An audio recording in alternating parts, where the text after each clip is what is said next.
as the ADC members are waiting on the Supreme Court to give their final judgment on the INEC versus ADC clash. There has been an official statement trending that Kwankwaso have agreed Vice Peter will be coming 2027 general election, which has given birth to the OK movement. If this is your first time coming across our channel, welcome to NAIJA Prince News. Please do us a favor by clicking on your subscribe button and don't forget to on your notification bell.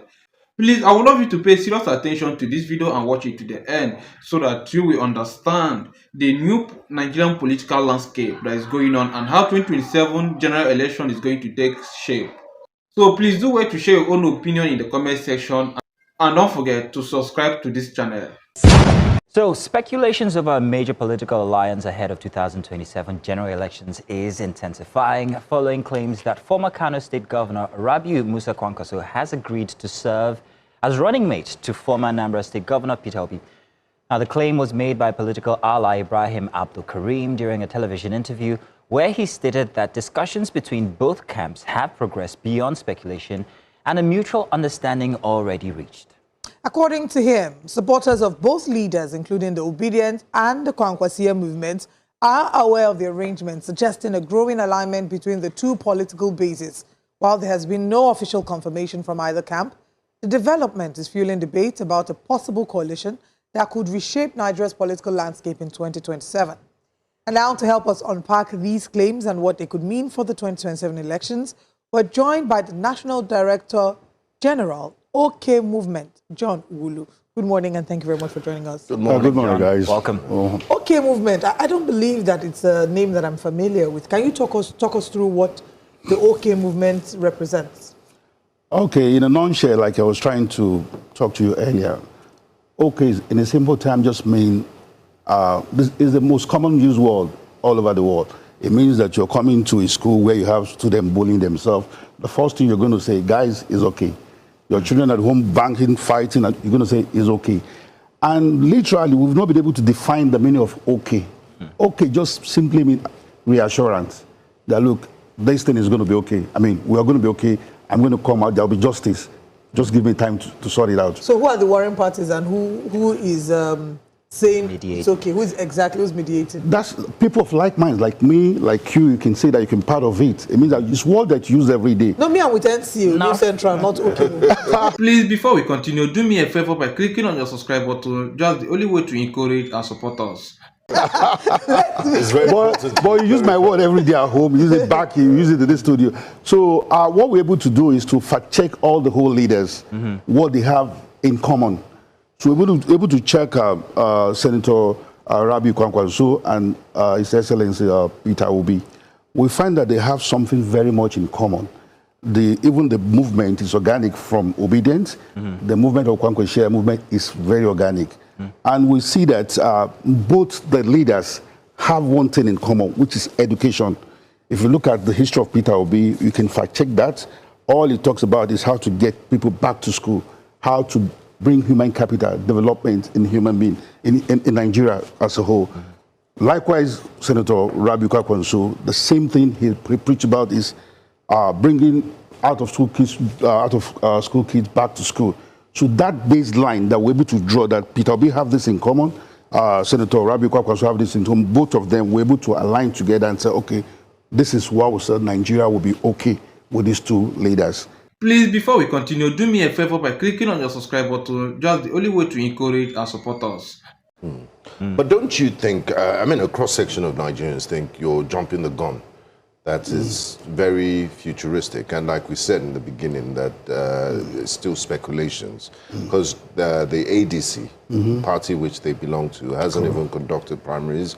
And there are other heavyweights that are interested in the #1 seat in the land. So they would say, you're not moving ahead of yourself. And I mean, Mr. Senator Kwankwaso, in his own rights too, is a heavyweight, is contested for the presidency of this country. Why would he agree to be a vice president to Peter Obi and all of that? Okay, at this, how would you I understand what you're saying. At this stage, we've not come out to tell Nigeria the ticket is for Peter Obi and Rabiu Kwankwaso, or Peter Obi is the president to be, or Rabiu Kwankwaso is vice president. It's just an agreement between what we're saying is that these two leaders, every leader in ADC are all working together to producing the better choice for Nigeria. Okay. And we are saying that with this OK movement, we'll be able to like check run the look, this is what the leader has got in stock, this is what this one has got. It doesn't really mean that the other leaders are not contributing or are not good enough. That's not what we're saying.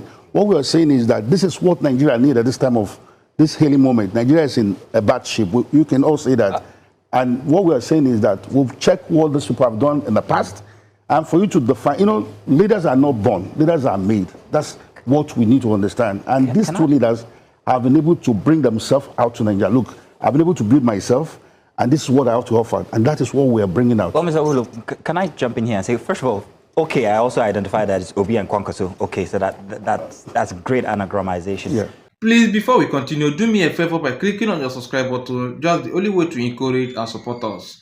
But apart from that, let's talk about the ideologies that are driving these two individuals and whether these ideologies also permeate into the grassroots as they begin to mix these ideologies together. You have the North, West, and then the South, East at this point coming together, which from before would have had very different ideologies. You only just spoke about education being the one thing that actually brings them together. Apart from that, I don't want to use the word tribal. I'd use the word traditional differences or dynamics that also are within these political blocks. Concepts or blocks. When coalitions happen, people always think in terms of numbers. Numbers in the sense that, when it comes to elections, we're going to have these people and these people come together, boom. But they forget to identify the fact that ideologies differ when it comes to the grassroots, the individuals. That ideology is the reason why I follow a person. Correct. But if you start to tamper with that ideology, then you're losing people. Has that consideration been made?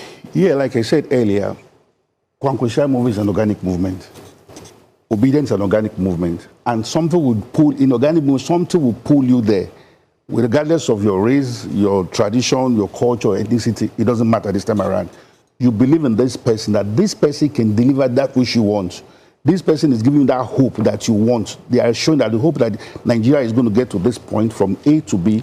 These are the two things that drags us. But you would have to make compromises here and there when it comes to the ideology. Of course, once these ideologies change, you lose the grassroots. Correct. And I'm telling you that because you have this same ideology, which I have, change is constant, we understand. But if the change is tilting towards what I want, what you want, I mean, the game's on. I see no reason of losing my followers. Do you get what I'm saying now? So is it really a thing of you genuinely believing that the Obidients and the Kwankwaso movement are both organic movements, or you think it will make it will make better political sense because the Obidients movement is a force on its own, the Kwankwaso movement is a force on its own that also brings the Northern Bloc and that influence that Kwankwaso, has to offer in the North. Is it more of a political alliance than it is just the fact that it's an organic movement? No, sometime last month I had Hussein Rufai saying some news, whatever, was saying it's coming too late, that if this has happened in 2023, it simply still means that the ideology in between these two leaders, you can't argue it. And for us that are there, we are not even talking about the block vote, or yes, it counts, it matters, the numbers. But what you are saying is that the Kwankwaso move, if you speak to a Kwankwaso person, the same way he carries that narrative of His Excellency Peter Obi and that of Senator Rabiu Kwankwaso is the same way we speak about Senator Rabiu Kwankwaso and Obi. So the two parties, the two people, the two leaders have that thing in that very common ideology that we hold on to. That look, this is what Nigeria needs at this time. What is the ideology? Because I'm a bit confused, and what has changed between 2023 and 2026? That a lot have changed. In 2023, they could not agree on this perspective, and this ideology all of a sudden has become something to work with in 2026. I'm not here to take Nigeria back to 2023. What I'm here for is to discuss the future, where we are going to. Whatever must have happened in 2023 that refused the combination of Senator Rabiu Kwankwaso and Peter Obi, that is left for the leadership trade to discuss. My business here today is to tell Nigeria we have a better option, a better hope for you. We have a better, I can't say the best, I'll use the word better, that look, we have this set of people that you can go back and check their narrative, you can check history out. In Nigeria today, it's only Peter Obi that is telling you, you can go back and fact check me.